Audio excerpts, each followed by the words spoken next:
সজল ঘোষকে ছিচকাদুনে বলে তোপ শতরূপ ঘোষের। কমিউনিস্টদের দেখলে আরএসএস এর গাত্রদাহ, বামপন্থীদের ভোট বামপন্থীরাই পাবে। সজল ঘোষকে বলবো ভালো করে মিছিল করুন, বামপন্থীদের ভোট বামপন্থীরাই পাবে। হারকে স্বীকার করার ক্ষমতা নেই তোপ শতরূপের। বুড়ো লোক নার্সারির বাচ্চার মতো কাঁদছেন বলে তোপ সিপিএম নেতার। ভোট কাটুয়া বলে আগেই সিপিএম কে খোঁচা দিয়েছিলেন সজল ঘোষ।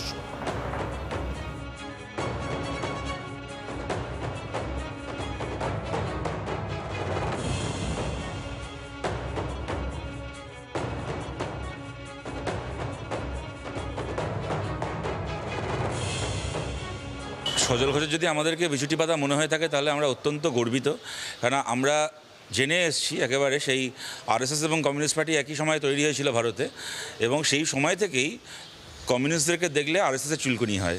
সুতরাং এই চুলকুনি দীর্ঘজীবী হোক বিজেপির। আমরা চিরকাল ওদের জন্য বিছুটি পাতা হয়েই থাকতে চাই, এবং বামপন্থীদের ভোট বিজেপির পাওয়ার কথা যদি বলেছেন, এবং পশ্চিমবাংলা বলে না গোটা ভারতেই আপনারা দেখেছেন যে বিজেপির ভোট কমছে। 200 মানে এর আগের বার 302 আসন পেয়েছিল, সেটা কমে এবার 239 হয়েছে।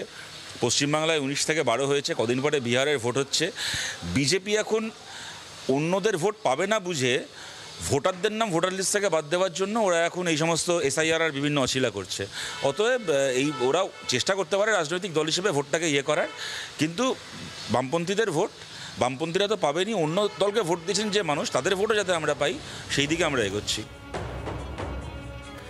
মৌমিতা চক্রবর্তী আমাদের প্রতিনিধি রয়েছেন, আমাদের সঙ্গে আরো একটু ডিটেলে জানতে চাইবো। মৌমিতা, সজল ঘোষ তোপ দেখেছিলেন সিপিএম এর উদ্দেশ্যে যে তাকে বিচুটি পাতা সিপিএম হারিয়েছিল, আর এবার শতরূপ ঘোষ কি বলছেন?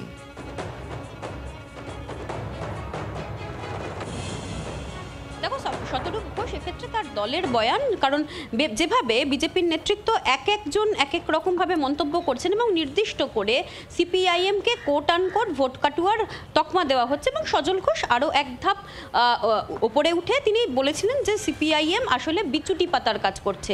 বাম শিবিরের ভোটের দিকে যে গেরুয়া শিবিরের নজর রয়েছে সেটাই তিনি উল্লেখ করতে গিয়ে শতরূপ ঘোষ আজকে বলেছেন যে সজল ঘোষের এই মন্তব্য আসলে বুড়ো ধাড়ির নার্সারির বাচ্চার মতো কান্না, তার কোমরের জোর নেই, তাই তিনি হার স্বীকার করতে পারছেন না। সত্যিটাকে যদি স্বীকার করতে পারতেন, হারটাকে যদি সহজভাবে মেনে নিতে পারতেন, তাহলে এই ধরনের মন্তব্য করা উচিত হয়নি।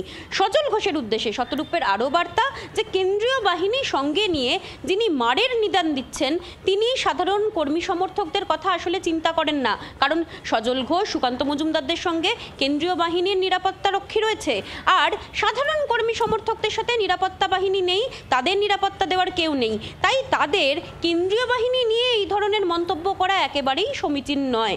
সেই সূত্রে তিনি আরও বলেছেন যে যা ইচ্ছা তাই বিজেপির নেতৃত্ব বলতে পারেন, কিন্তু সিএএ ক্যাম্প যত বেশি করবেন প্রয়োজনে সিপিআইএম সাহায্য করবে, কারণ সিএএ ক্যাম্প যত বেশি হবে ততই বিজেপির ভোট কমবে।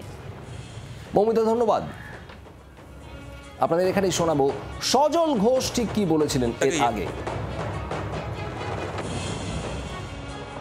কুলোর বাতাস দিয়ে তৃণমূল দাঁড়ানো যাবে না, এটা মাথায় নিতে হবে। হ্যাঁ, নিম পাতার বাতাসে পক সেরে যায়, এরা যাবে না, এদের বিচুটি পাতা দিতে হবে। যে দিয়েছে সেই জিতেছে। আমি যতটা পেরেছি দিয়েছি। আমার 35,000 মার্জিন ছিল, সেটা 8,000-এ আসলো। আবার আমাকে বিচুটি ঘষে দিল সিপিএম। হ্যাঁ, তা নাহলে ওখানে আজকে আমি এমএলএ হওয়ার বিষয় না, তৃণমূলের একটা এমএলএ কম থাকতো, দুটোর মার্জিন কমতো, সেটা ওখান থেকে সিপিএম বাদ সাধলো, ভোট কাটুয়ার কাজ করলো।